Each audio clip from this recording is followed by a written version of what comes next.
Hi అండి, అందరికీ నమస్కారం. ఎలా ఉన్నారండి? అందరూ బాగున్నారు కదా? ఆకాశవాణి కథామాలికకి స్వాగతం. నేను మీ అర్చన. కథ కలిసి వచ్చిన కాలం, రచన వియోగి. మరి కథలోకి వెళ్ళిపోదామా? భార్గవ్ గారు కారు తోలుకుంటూ కర్నూలుకు రావడం ఏకాంబరం మిత్రులకి షాక్ కలిగించింది. భార్గవ్ కర్నూలు వదిలిపెట్టి దాదాపు 15 సంవత్సరాలు దాటిపోయింది. అప్పటి నుండి వాడి నుండి ఎటువంటి సమాచారం మిత్రులకి అందలేదు. ఎందుకంటే భార్గవ్ తల్లిదండ్రులు వారు ఊరు విడిచి వెళ్ళిపోయిన తర్వాత తలెత్తుకు తిరగలేక సర్కార్ ప్రాంతానికి తరలి వెళ్ళిపోయారు. ఏకాంబరం, భార్గవ్, మురళి, పాణి చిన్నప్పటి నుండి మున్సిపల్ పాఠశాలలో చదువుకున్నారు. అందరికంటే తక్కువ మార్కులు వచ్చేవి భార్గవ్కి. పాఠాలు తలకెక్కేవి కావు. తర్వాత ఉస్మానియా కాలేజీలో బిఏ చదువుకున్నాడు. చరిత్ర, రాజనీతి శాస్త్రం, తెలుగు తీసుకుని కష్టపడి పాస్ అయ్యాడు. భార్గవ్కు 50 మార్కులు బొటాబెటీగా వచ్చాయి. ఏకాంబరంకి ఫస్ట్ క్లాస్ కంటే పై మార్కులే వచ్చాయి. మురళి, పాణీలు కూడా ఫస్ట్ క్లాసు సంపాదించారు. వారి తల్లిదండ్రులకి పై చదువులు చదివించే స్తోమత లేకపోవడం వలన వీళ్ళని ఉద్యోగాలు ఎత్తుక్కోమన్నారు. ఏకాంబరం కర్నూలులోని ప్రైవేట్ కంపెనీలో జాయిన్ అయిపోయాడు. మురళి జిరాక్స్ షాప్ పెట్టుకుంటే పాణి ఒక బుక్స్ షాప్ పెట్టుకున్నాడు.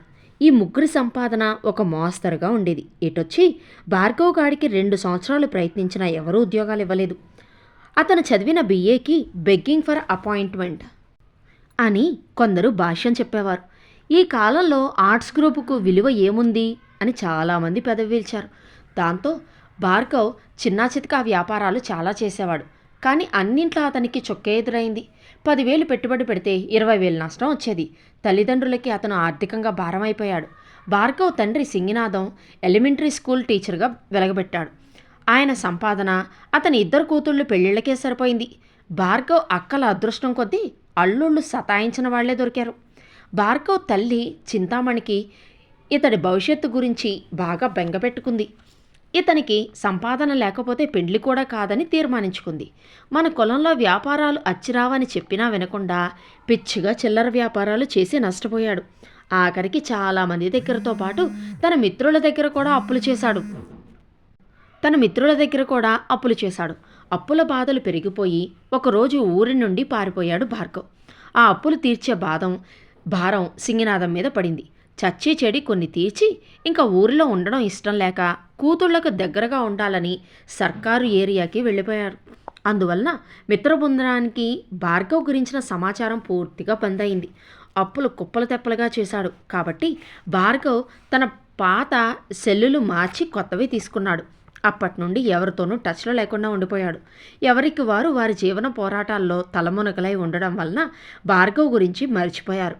దేవుడు మనిషికిచ్చిన గొప్ప వరం మరుపు. అతని గురించి ఆలోచించడం మానేశారు.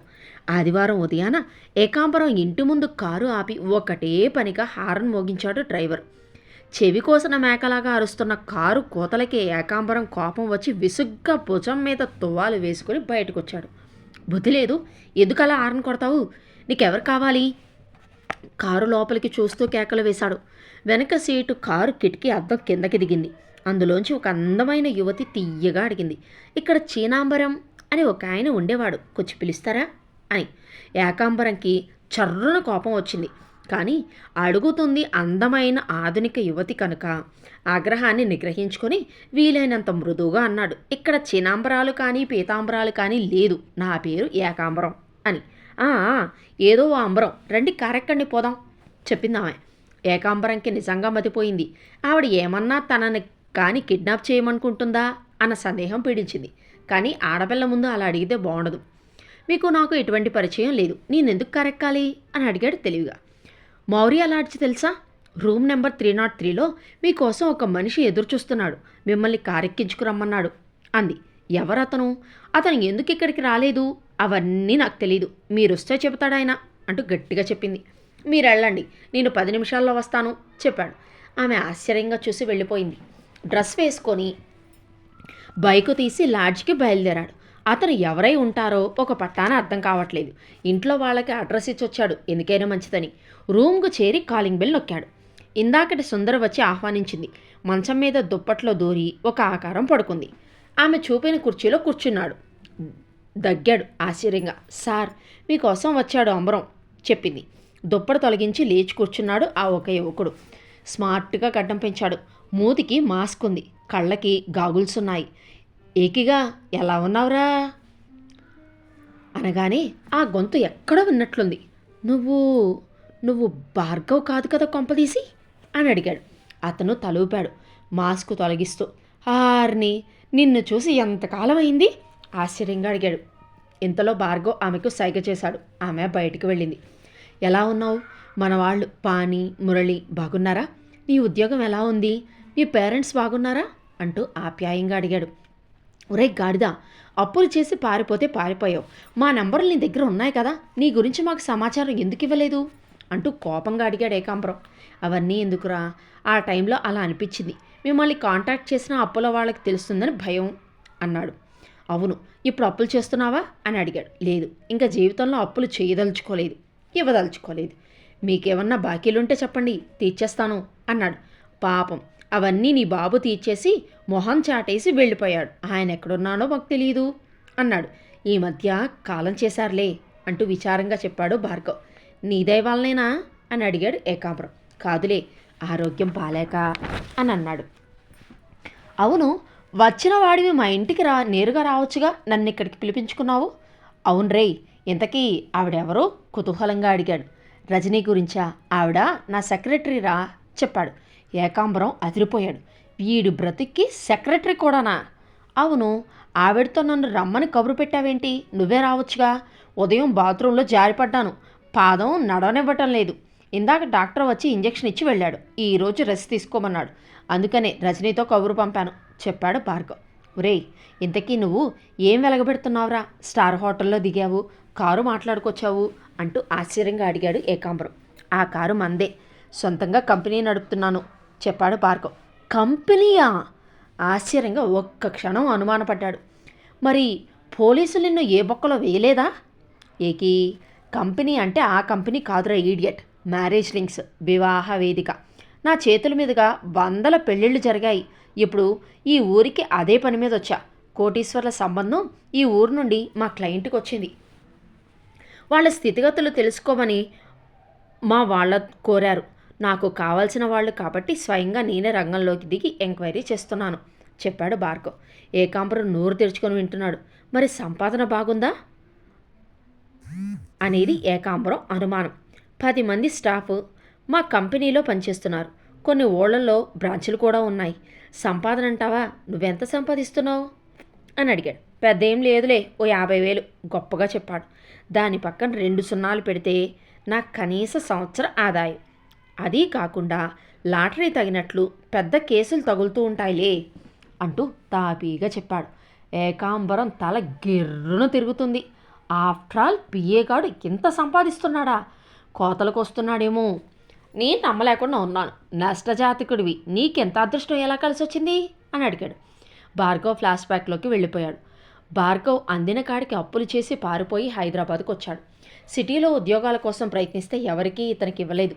జాతకం చూపించుకుంటే పెళ్ళయిన తర్వాత కలిసి వస్తుందని చెప్పాడు ఒక జ్యోతిష్కుడు. ఇల్లు వాకిలి ఉద్యోగం లేని వాడికి పిల్లనెవరిస్తారు? అందుకని పేపర్లో పెళ్లి ప్రకటనలు చూడసాగాడు. తనకు నచ్చిన సంబంధం కనపడగానే పేపర్లో ఇచ్చిన నెంబర్కి ఫోన్ చేసేవాడు. అట్టించి తీయగాను, మా మ్యారేజ్ బ్యూరోలో మీ పేరు రిజిస్టర్ చేసుకోండి, మీకు తగిన సంబంధం చెబుతాము అని జవాబు వచ్చేది. రిజిస్ట్రేషన్ ఫీజు వేలల్లో ఉండేది. బ్రాహ్మణుడు కాబట్టి, భోజన ప్రియుడు కాబట్టి, కాస్త కోస్త వంట పరిజ్ఞానం ఉంది కాబట్టి ఒక క్యాటరింగ్ కంపెనీ ప్రకటన చూసి వాళ్ళ దగ్గరికి పోయాడు. నా దగ్గర పనిచేసే 2 వంట మాస్టర్లు, వారిని వదిలి వేరే కంపెనీకి జంప్ అయ్యారు. విధి లేని పరిస్థితుల్లో ఆ క్యాటరింగ్ కంపెనీ యజమాని ఆనందరావు ఇతన్ని తన గ్రూపులో పంచుకున్నాడు. అది పెళ్ళిళ్ళ సీజన్ కాబట్టి బాగా గిరాకీలు తగిలేవి. భార్గవ్ మాటకారి కావడంతో పోయిన ప్రతి పెళ్లిలో అక్కడి వారితో మాటలు కలిపేవాడు. ఆ పెళ్లి ఎలా ఫిక్స్ అయ్యిందో, దానికి ఎంత ఖర్చు అయ్యిందో కనుక్కునేవాడు. ఉచిత వివాహ వేదికల్లో తన పేరు నమోదు చేసుకున్నాడు. ఇతగాడికి ఒక్క సంబంధం కూడా రాలేదు, కానీ మంచి మంచి సంబంధాలున్న లిస్టులు మటుకు ఇతడికి చిక్కేవి. నిత్యం అవి పరిశీలిస్తూ ఉండేవాడు. అప్పుడు అతనికి బుర్రలో ఒక బల్బు వెలిగింది. తానే ఒక మ్యారేజ్ లింకు పెట్టాడు. తన దగ్గరున్న లిస్టులోని వధూవరులని సంపాదించి వారిని రిజిస్ట్రేషన్ ఫీజు కడితే మంచి సంబంధాలు చూపుతానని ఆశ పెట్టేవాడు. చాలామంది ఇతని వాక్చాతుర్యానికి లొంగిపోయి ఫీజులు కట్టేవారు. అలా కట్టించుకొని ఏవో కొన్ని సంబంధాలు తన దగ్గరున్న లిస్టులోంచి పంపేవాడు. ఇంకా పేపర్లో పడిన సంబంధాలు రాసుకొని వారిని కూడా సంప్రదించేవాడు. రిజిస్ట్రేషన్ ఫీజు కాకుండా తన ద్వారా మ్యారేజ్ సెటిల్ అయితే 25,000 చెల్లించాలని కండిషన్ పెట్టేవాడు. మొత్తానికి సొసైటీలో కమ్యూనికేషన్ గ్యాపులు పెరిగిపోవడం వల్ల, ఉమ్మడి కుటుంబాలు నశించడం వలన, బంధుత్వాలు స్నేహాలు తగ్గిపోవడం వలన ప్రతి ఒక్కళ్ళకి పెళ్ళి ఒక సమస్యగా మారిపోతుంది. చాలామంది మ్యారేజ్ బ్యూరోల మీద ఆధారపడసాగారు. భార్గవ్కి మాట్లాడడం సరదా, జ్ఞాపకశక్తి ఎక్కువే. వధూవరుల తల్లిదండ్రులతో తరచూ మాట్లాడడం వల్ల చాలా సంబంధాలు కుదర్చగలిగాడు. వధువుల తల్లిదండ్రులు కానీ వరుళ్ళ తల్లిదండ్రులు కానీ ఒక అహంకార చట్రంలో ఉండిపోతున్నారు. ఫాల్స్ ప్రెస్టేజ్ మెయింటైన్ చేస్తున్నారు. ఎవరి పాటికి వారు బెర్రు బిగుసుకొని కూర్చుండిపోతున్నారు. అటువంటి వాళ్లతో మాట్లాడి సంబంధాలు సెటిల్ చేయగలిగాడు. ఇరువైపుల నుండి ఫీజులు, కమిషన్లు వసూలు చేశాడు. ఇవి కాకుండా సంబంధాలు చూపిస్తానని చెప్పి కొన్ని ఫాల్స్ సంబంధాలు పంపి ఫీజులు వసూలు చేసి సిమ్ కార్డు మార్చివేసేవాడు. ఇలా రకరకాల పేర్లతో కూడా అప్పుడప్పుడు మోసం చేసేవాడు.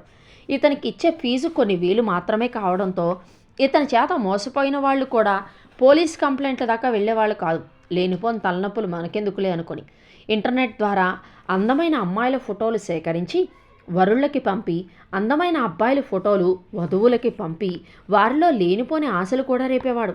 వాళ్ళు తమ కంపెనీలో మెంబర్లుగా చేరడం కోసం ఎప్పుడైతే రిజిస్ట్రేషన్ ఫీజు ముడుతుందో ఇంకా వాళ్ళ గురించి పట్టించుకునేవాడు కాదు. ఇదిలా ఉంటే ఒకసారి ఇదే బిజినెస్లో ఉన్న శకుంతల అనే ఒక విడో ఇతనికి పరిచయం అయింది. ఆమె అందం ముందు ఇతను చిత్తైపోయాడు. ఆమెను పెళ్లి చేసుకున్నాడు. ఆమె ఇతనికి నీతి, నిజాయితీ విలువలు నేర్పింది. కష్టపడితే భగవంతుడి ప్రతిఫలం ఇస్తాడని బోధించి పరిచయమైన మార్గంలో, సరైన మార్గంలో నడిపింది. అప్పటి నుండి అతని మ్యారేజ్ లింక్స్ బిజీ అయిపోయాయి. క్రమంగా ఆస్తులు సంపాదించుకోగలిగాడు. 2 పిల్లలతో సంపాదన, సంసారం పెరిగింది. శకుంతల మ్యారేజీల గురించి ఇతనికంటే ఎక్కువ కష్టపడేది. ఆవారాగాడివి చివరికి అసాధ్యుడివైపోయావన్నమాట అన్నాడు ఏకాంబరం. అంతా సమాజం నేర్పిన పాఠాలు. ప్రజల ఆశలు చూసి నేను చాలా నేర్చుకున్నాను. డిగ్రీ చదివిన కోతికి కూడా కలెక్టర్ కావాలి. ఇంటర్ చదివిన వధువుకు స్టేట్ సంబంధం కావాలి. 10th కూడా పాస్ అవ్వు కాని అమ్మాయి గవర్నమెంట్ ఆఫీసర్ని అడుగుతుంది. ఇలా వధువుల ఆశలు ఆకాశానికి అంటుతున్నాయి. అవే నాకు కొండంత అండ అన్నాడు.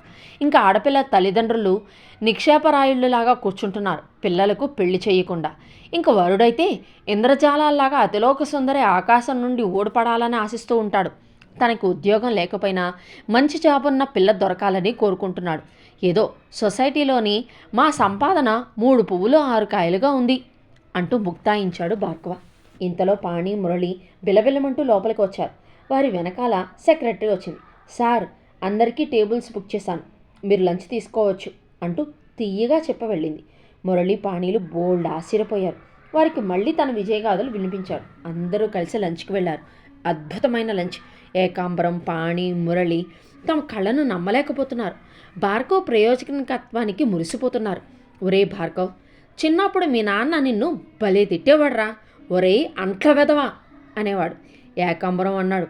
ఎందుకు పనికిరాని చెవట అని ప్రేమగా పిలిచేవాడు కదూ అని పాణి అన్నాడు. నేను పోయాక వీధులు అడుక్కు తింటావురా ముష్టి వెదవా అని తిట్టేవాడు కదూ అంటూ మురళి గుర్తు చేశాడు. ఒరే, చదువు రాకపోతే నిన్ను సంఘం గౌరవించవురా, ఏ ఉద్యోగం రాక ఎక్కడన్నా ఊడిగం చేయాల్సి వస్తుంది అని మీ అమ్మ కూడా అనేది కదా అన్నాడు ఏకాంబరం. ఒరే, మీ అందరికీ పార్ట్ టైం జాబులు ఇస్తాను. ఇక్కడ నా మ్యారేజ్ లింక్స్ కంపెనీ బ్రాంచ్ పెడతాను. మీరంతా సాయంత్రం పూట 1 గంట కష్టపడండి. వచ్చిన దానిలో మీకు కమిషన్ ఇస్తాను.